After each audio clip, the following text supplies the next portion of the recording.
G'day friends, welcome to today's YouTube video. My name is James. Welcome back to my channel. Welcome if you're new. Today I'm going to be going through February 2024 Collage Club, and there are 10 Gorgina sheets to look through today. So this is what I'm going to be chatting about for the entire video. Stick around if you're interested. All the information on Collage Club is always in the description box, so go check that out if you have no idea what I'm talking about. But it's February, so pre-order yourself a magenta ink tank because it is Valentine's, and I've got a lot of pink in this month. It's not unusual. I do like to do a lot of love hearts, a lot of pinky things for February collage clubs. And this month I also did a little bit of a spin on Mean Girls as well. That's where this first page comes from. I actually went through a whole bunch of junk mail that I got at my house, and I've done a whole bunch of these. This was the page that I used. You can see it's a little bit messier than how nicely it cleaned up on the computer, but I used this to make a whole bunch of words that were related to not only Mean Girls but journaling as well, because there's probably one of the most infamous journals in all of cinema history on Mean Girls, the burn book. So I wanted to put that in here. It's the most cringe thing ever, but I put the burn book and journal together and came up with Burnal, so I'll obviously never live that down. But I've got journal, burn book, and then just a whole bunch of phrases that I felt like kind of went with it, like the biggest deal, because there's a song in the new Mean Girls movie musical which I really loved. That's why this kind of all came about, because I just watched that movie. But there's a song there where she says that she's the biggest deal. Gorgina, that's not really in there, but it's something I like to say all the time. Mean Girl, that was, the O was on purpose. I like to say Girl. Plastics, Gruel, iconic, whatever, so fetch, famous, diva the season. I just kind of thought that was funny. Tickets, I put that in there. There's an Australian saying, I don't know if it's specifically Australian, but if you kind of like proud of yourself, or you say something about you, like you're kind of proud of your own accomplishments, someone will say you've got tickets, like you've got tickets to your own show, you've got tickets on yourself. So I put tickets on there because that's obviously what we would feel like if we were in the Mean Girls. I gotta check if I'm filming. Am I filming? It looks like it's recording. Yeah, I am. Sorry, I had to scooch the camera over there for a second. I could only see the zeros on the little red thing, and I was like, I might not be even filming. So okay, we'll just wait for this siren to pass. Okay, that is the Mean Girl page. I had a great time putting all that together. It was very messy and very gluey, but I really enjoyed it. Oh, Queen Bee, love that one too. I've got this printed. I've actually done this, sometimes I'll do this. I've put some of the pages onto other types of paper. So I've also got this printed on a clear.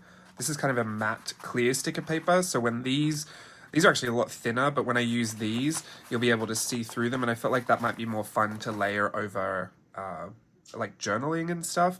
It's not, there's no white backing to it. So if you put this, like see the E there, you can see right through it. If you put this over a photo, you'll kind of just be left with square boxes of color, or you know, wherever the color is. So that's something to keep in mind. But just to show you some of the other types of methods that I use for Collage Club when I print them and cut them, this is page number 1.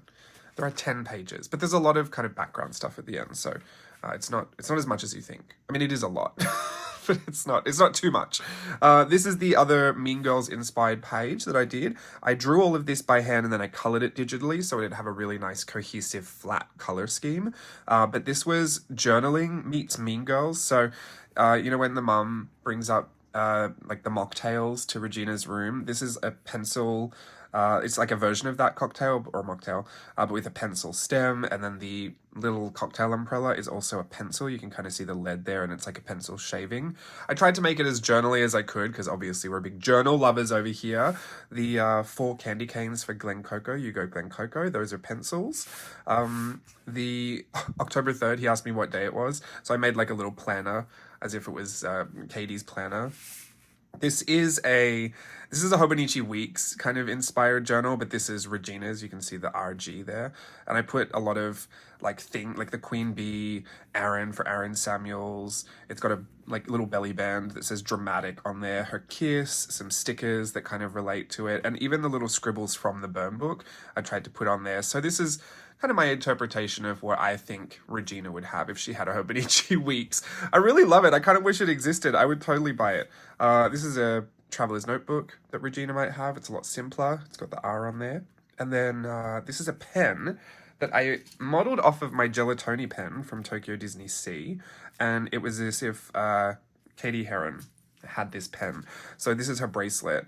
The I love your bracelet. Where did you get it? That's the bracelet. I've got animal print from when she lived in Africa. She's mathletes, gruel. There's Damien and Janice have little charms on there. The little pen bar says the limit does not exist. NS is for North Shore. There's little plus, equals, and percentage signs because she's a math nerd. And the cat on top for Caddy, because I'm going to call you Caddy. I love Mean Girls. Can you see all the references that I worked in? Like, this did not come hard for me. I really enjoyed just digging into my brain. It all sits right on the top. Mean Girls is one of my absolute faves. So this was really, really fun. I did a set of pencils as well for Mean. You can put girl as well, but this is Katie Coral, Regina Rose, Gretchen Gum, Karen Candy. So pink colors that were inspired by the 4 leads of the movie. That is what it is. That is my Mean Girls / journaling collab in my brain. I hope you enjoy that. It's only going to work if you like Mean Girls, but hopefully even if you don't, or you don't get the references, they're just beautiful little pink things to put around your journals. We love to be self-referential in the art journal world, don't we?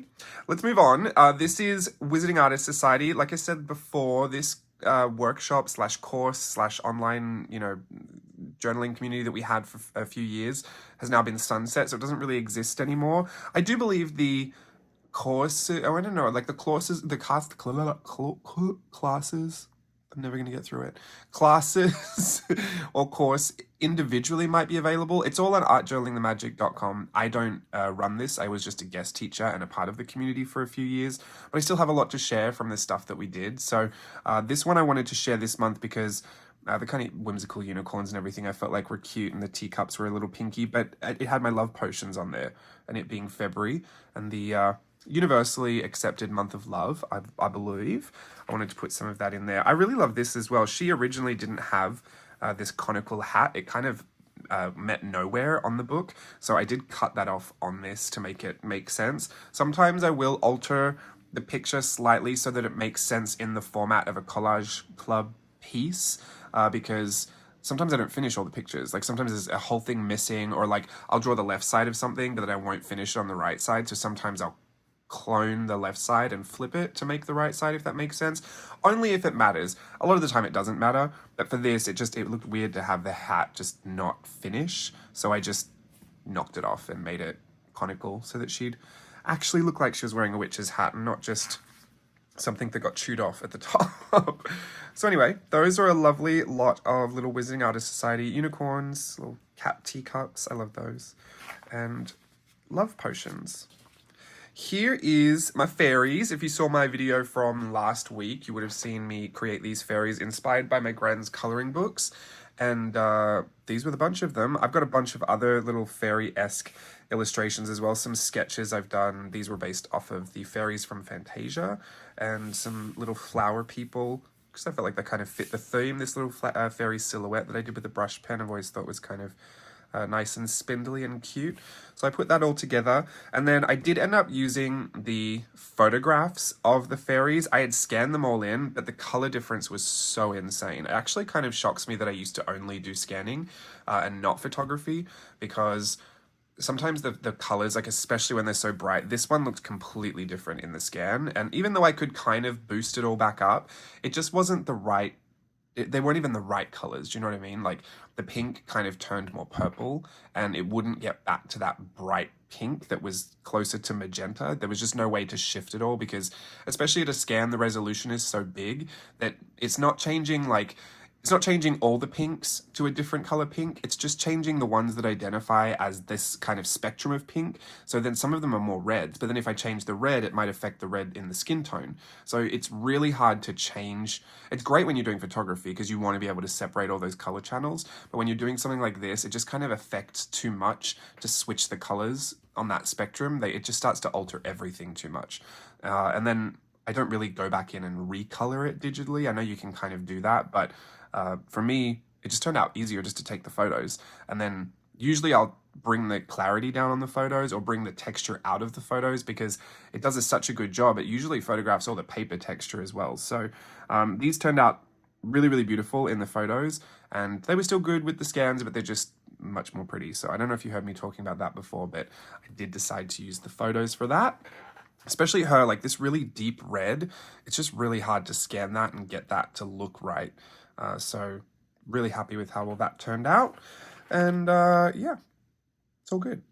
Photos are so good now. Like cameras on your phone are so good. You can get the best quality resolution without even having to try. So really excited for that technology. This is a whole bunch of lovely fashionistas. I've been very inspired by the haute couture season that seems to be flooding all of my social media feeds. If you don't know this, I'm a big fashion head, love fashion.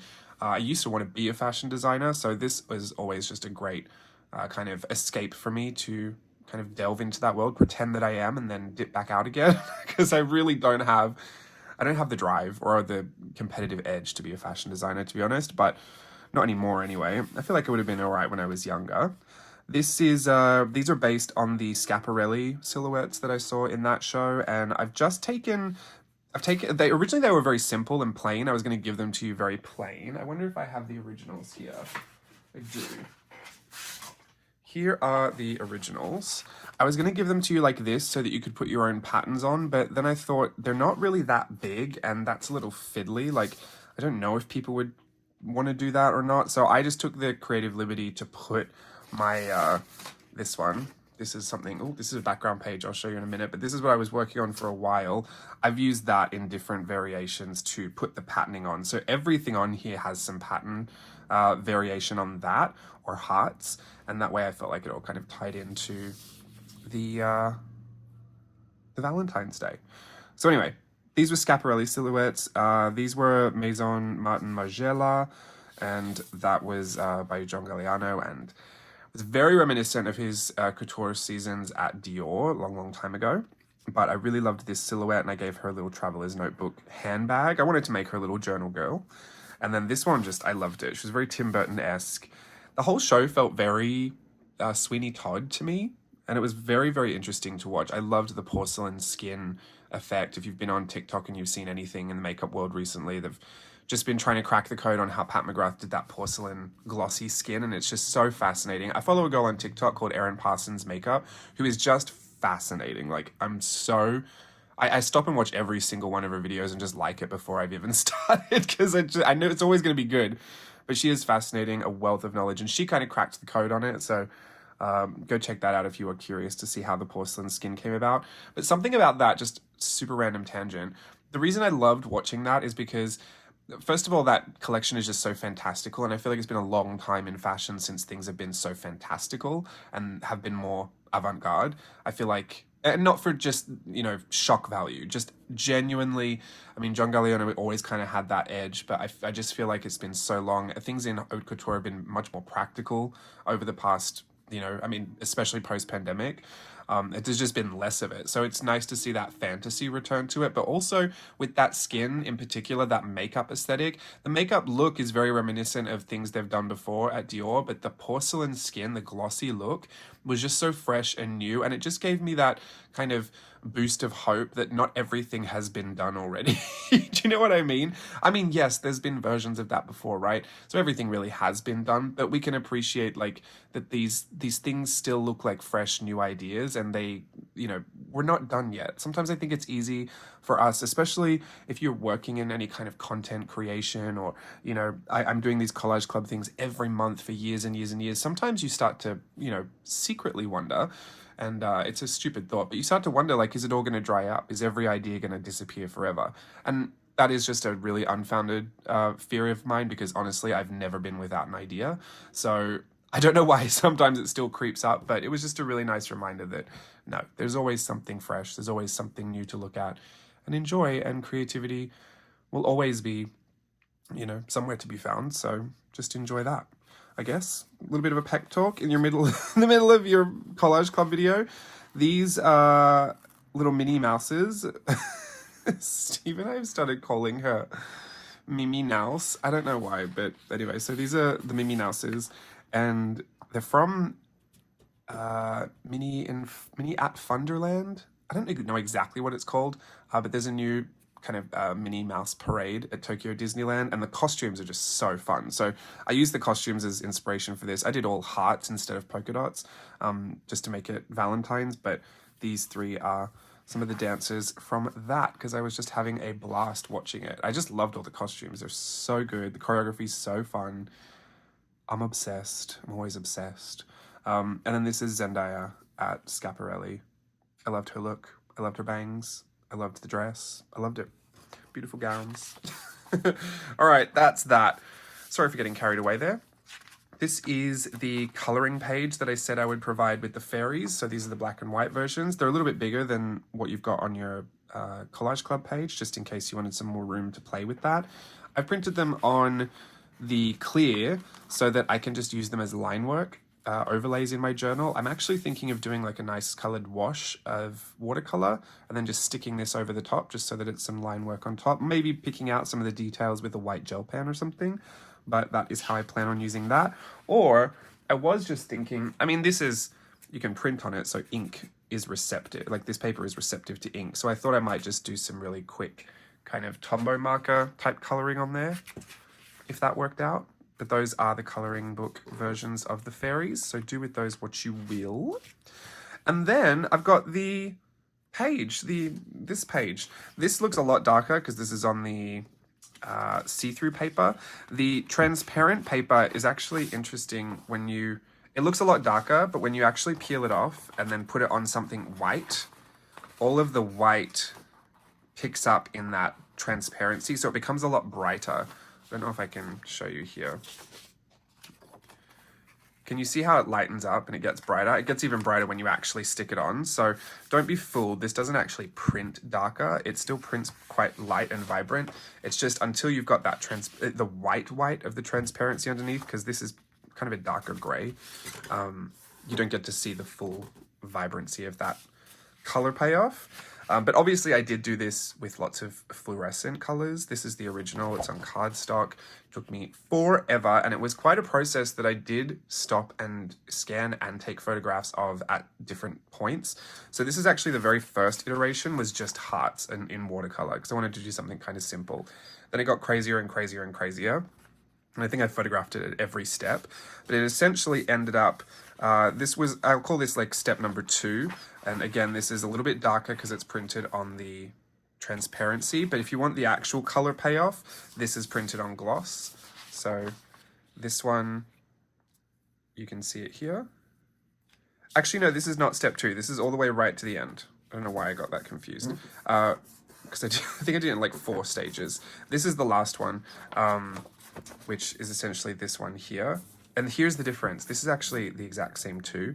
This one is scanned, this one is photographed. So you might want to just notice some of the differences here. Like, see this bright pink. This is actually this bright neon red, but you can't print that color because we don't have neon ink tanks. So the closest you'll get is like a really, really hot magenta, or kind of like a bright coral, if your printer can handle that. So that's why I got it in the photo, because the photo will register that. But in the scanners don't register that spectrum of light, that neon fluorescent kind of spectrum. So you get this really faded pink that you can't even really pick up. And things like this too, I think I only did 1 of these or 2, but this metallic purple heart, this one I actually picked up because the light reflects in the photo, so you can see that it's slightly metallic. In here, you don't really get that. You just get, it's a very high contrast kind of light and shadow thing, so it just looks like a dark purple. Stuff like that. It's very, very subtle, and if you look at certain areas, like this little purple shadow bit here, you wouldn't really notice too much of a difference. Or like here, you're just getting a slightly different color difference in a few of these things, but it especially is in that bright pink spectrum, like right here, you can see the difference. So I wanted to give you both of those just so you could see, and I mean, you'll decide which one you like better anyway. I personally like the really, really heavy colored ones, but sometimes these scans do appear a little crisper because you're getting that full resolution right at the paper level, not a photo taken from a little further away. So I don't know, to each their own, I guess, but this is the final piece, and you might notice that it's actually slightly, like, you can see some drips and some blurring and hazing. This one I kind of did it's not to be too dramatic, but look, everything about Valentine's Day can be really fun and lovey-dovey, but some people just really don't like it. And I do like to put at least one thing in there for someone who's not really celebrating it. And even though it's not super obvious, these water droplets and everything, and the fact that it looks water stained is supposed to be like teardrops. So it's not so obvious that it looks kind of ruined, but if you do want some of that meaning in there, I did put it in there for you. So if you're having a little cry this Valentine's Day, just, I don't know, highlight some of these teardrops, or just put some water on your printout as soon as it comes out. Maybe some of the ink will react, but you can kind of see a lot of that water damage, that water staining through these parts here. I'll show you the original because you can see it there too. So anyway, I actually even took the mister bottles and was misting everything so that everything's kind of started blurring together a lot more. It was very interesting. I felt very mixed media about it all, and I had a lovely time, and it did take, I think, 3 days. I had 3 different sessions where I sat down with it and really went to town. So I hope you enjoy those as backgrounds. This one is just the final, this one, left and right, like flipped and then flipped down again. So it's like mirrored. So you get this really interesting cross section where they look like butterflies, the little heart shapes. I thought that was really cute. But I really wanted a small version of it because I wanted to print it out. Where have I got it? I wanted to print it out on this, which is a pre-cut paper. Oh, these. This is matte. Can you see the difference in quality, like the vibrancy when it's on a matte paper? So much more dull. This is why I always print on gloss. Only print on matte if you know you're going to need to use the matte surface for something. Otherwise, just print it on gloss and call it a day. These little stars. This was a pre-cut page. I think I got from onlinelabels.com years ago. But I just wanted the little stars to have some of the hearts on them. And as it were, the page that I did, the hearts were quite big. So I wanted to have a bunch of smaller hearts. So I just packed them all together. And now I've got little hearts all over my little stars. And every single star will probably be different because it's all over the place. But yeah, I loved that. That's one of the other things I did. What else did I do separately? Oh, I had an ink issue. So that was a bad printout of that. And then I tried to do it again and the ink was still bad. So I had to do it all over again. But I waste not, want not. I printed some of these on this paper so I would have it. Not be wasted. But then this, I don't know if you can see this, is it's very slightly holographic. It was sold as a holographic paper. It's just ever so slight, but it is transparent and it is, what do you call it? Gloss. And I did just print out the page and I just did it straight in Silhouette. I just made the cut files like straight from the page, did a little internal offset. So now I have a whole bunch of clear hearts from this entire page of all like really, really teeny tiny sizes as well. I don't think all these cut lines work out. This isn't a part of Collage Club. I was just showing you one of my little creative frenzies that I did. But yeah, jury's out on whether I would actually call that holographic. I mean, I know it is, but it's just never going to read that way in my journal, especially not on a teeny tiny heart like that. Anyway, that's that. 1 or 10, 9, 8, 7, 6. There's your bonus. 5, 4, 3, 2, 1. I wanted to put the bonus in because I told you I would, the coloring page, but then also some of those, background pages are just bonus pages as well, just in case you want the variation. I would consider printing this one, maybe like 50% transparency on plain paper and use it as like notepad paper. Do you know what I mean? Like you could do some journaling over the top of that if these were a lot more faint, or just get a piece of transparent paper, write your journaling on that and just stick it on top so you can kind of still see through it. Or I'm probably going to use this to back some photos onto because I love the patterns kind of peeking out in the borders. But that is February for Collage Club 2024. Hope you enjoyed. This is one of my favorite sets, probably because there's a lot of beautiful fun colors and references to things I love, but also the fairies. I just love the fairies. Very happy that I got those in before the month ended. And yeah, I'll see you around. Go check out Collage Club, as always, 4 rotating months. Everything else I'm working on trying to get up to Etsy. I think I'm just a little bit behind on that.